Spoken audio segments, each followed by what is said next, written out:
I have a quick comment. I think you are a musician. Computer's your instrument.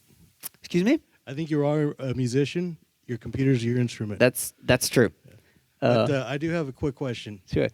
The intro. How do you go about programming the different rhythm sections that you have, and more in particular that wobble effect? The wobble. Okay.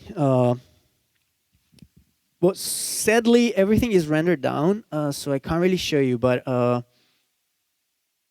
wobble might even be just a sample from somewhere else. Anyway, wobble sound are quite. You mean how do I do that, or how do I get there? You mean how do I come out with, oh, here I want to wobble, or you mean, What's your process to create the wobble? okay, synth process. Okay, that's quite easy. Let me. Any preference on the synthesizer? Let's go silent. Okay, I guess everybody have silent, so let's go with that. Um, Let me find a silent. Okay, here, boom.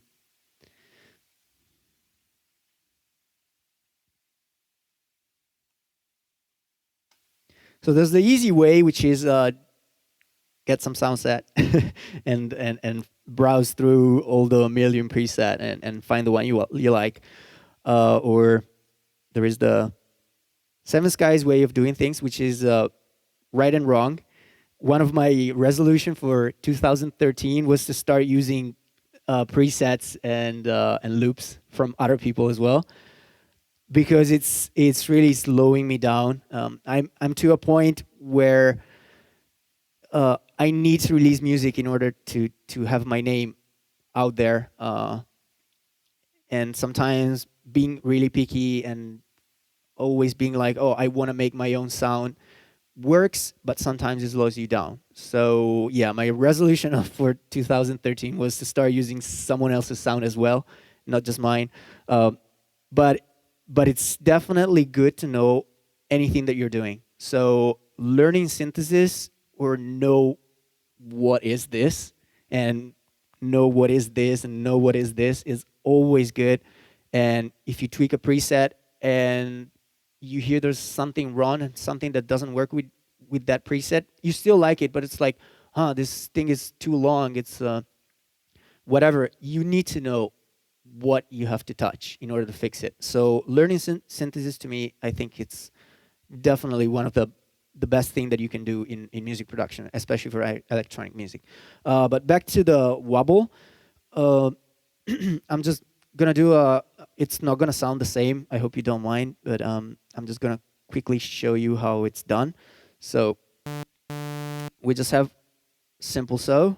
Let's take it down.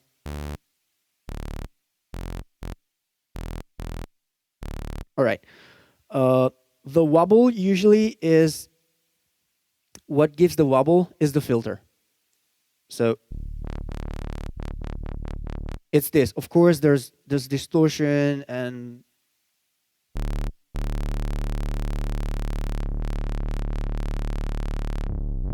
oops.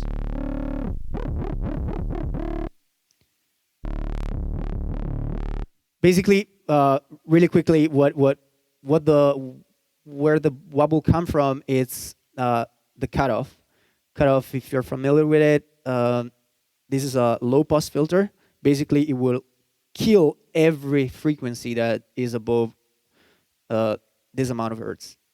It's exactly like doing this. This is a equalizer. You set it to whatever you want, and this will kill. Oops.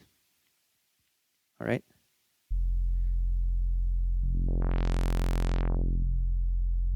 Right, so this is external, so you have to open another plugin in order to do this. While with the cutoff on the synthesizer, you can do it right away, and you can put something called LFO, which is this little guy here, which is what everybody is scared of or don't understand, but it's something really, really easy. So LFO, low frequency oscillator, by the way, it's an oscillator that it's inside your synthesizer. That is not. It's sending a signal that you can control. You can control the amplitude of this signal, and you can control the rate of this signal. I'm going to explain what everything is in a second. But basically, this signal can be assigned to parameters in your synthesizer and will move these parameters that you assign in a certain rate and in a certain amount. Let's make it really easy. So you remember when I did the wobble, it was moving the cutoff. I was actually moving it with my mouse, okay? The LFO will do the same and will do it for me without moving the mouse. So here, this thing is called modulation matrix. I will set cutoff A and B, which is this one. And I'll turn my cutoff down. Hold on. Now you hear that something is happening, and I'm not moving anything. My hands is free. No magic trick. But it's really fast, all right? And that's the rate. That's how many you know how a wave is done, right? It has cycles. That's a lot of cycle happening. So we want to turn it down. Right?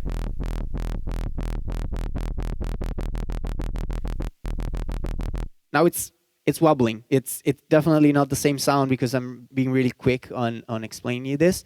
But as you can hear, this thing is moving the cutoff for me. Not only that, this button is not engaged. Actually, what's happening is that this oscillation is synced with my track. So everything is actually in time. So if I solo this and have a click going,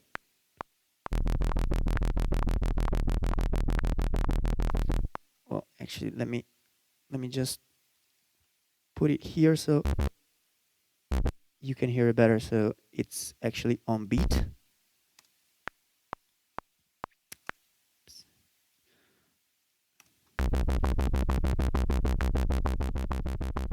You can hear it wobbles in time, right? And I can make it quicker, but it's still in time. So yeah. Anytime you know that you want to have a wobbly sound, that's what you're gonna have. That's what you have to do. It's looking for an LFO, and from there, looking for the rate, sync it with your master tempo, which is 132 BPM in this case. And yeah, you need to know that gain will be the amount. Actually, silent is a little bit different on that, but you will always have a destination, which in this case is our cutoff. You will have a rate, and you will have an amount. That's all you need to know. Everything else, it's you can go everywhere from here. I mean, you can modulate the pitch, so it's gonna do like a kind of siren sound.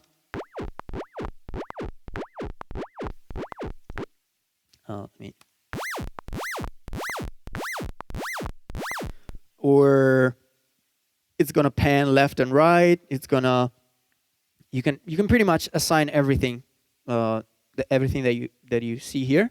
It's gonna be assigned to that parameter, and will oscillate with the amount of rate that you set and the amount of gain that you give. So that's what I'm saying. If you're looking for a wobble, or you want to have something wobbly, and you open a synthesizer and you're like, how am I going to do this? I'm going to look for a preset. And yes, you have to spend time looking through all this preset, but maybe you can't find it here, so you have to go to this bank and all this, but maybe you can't find your wobble here and all this, or maybe you have to buy sound set and give me money, so that's good. You have to buy a sound set from from other people, and it's it's spending money and it's time consuming. So that's why I'm really picky on synthesis, because if you know where you are going and what you need, sometimes it just takes like a minute, and you do the sound that maybe to actually find in a preset bank, it would take you like 5 to 10 minutes or even more. Um, but yeah, that's how you create a wobbly sound. Mike time. No talk without Mike. Could you show how you made the lead bass synth, how you synthesized it, how you process it, and also the saws, how you would go about layering them or maybe processing those also to fit in the mix? Sure. That's actually a good question and something I wanted to cover. Okay, let me get rid of this. Now, sadly, the most important sound is rendered because it comes from a virus DI, which is why it's so big and cool. uh, you can definitely get really close to this kind of sound with any synthesizer. You can get close to this sound with silent, with massive, whatever. However, Sensei wanted this sound to be big, like extremely big. I think the virus was like my obvious choice. The virus is, I don't know if you're familiar with it. It's a hardware synthesizer. It has a really nice harmonic spectrum. Especially, it works really good with leads and pads. It has a really wide image. It works really well with its stereo image, and especially with all the harmonics that it has. It gives a really nice and rich sound. So sadly, I won't be able, unless no, it won't. I was looking. I was trying to see if trying to remember if the editor for the virus opens, so I could even show you, but it doesn't open. But there's other layers that I can show. So of course this is the main. Actually, let me get rid of the reverb for a second.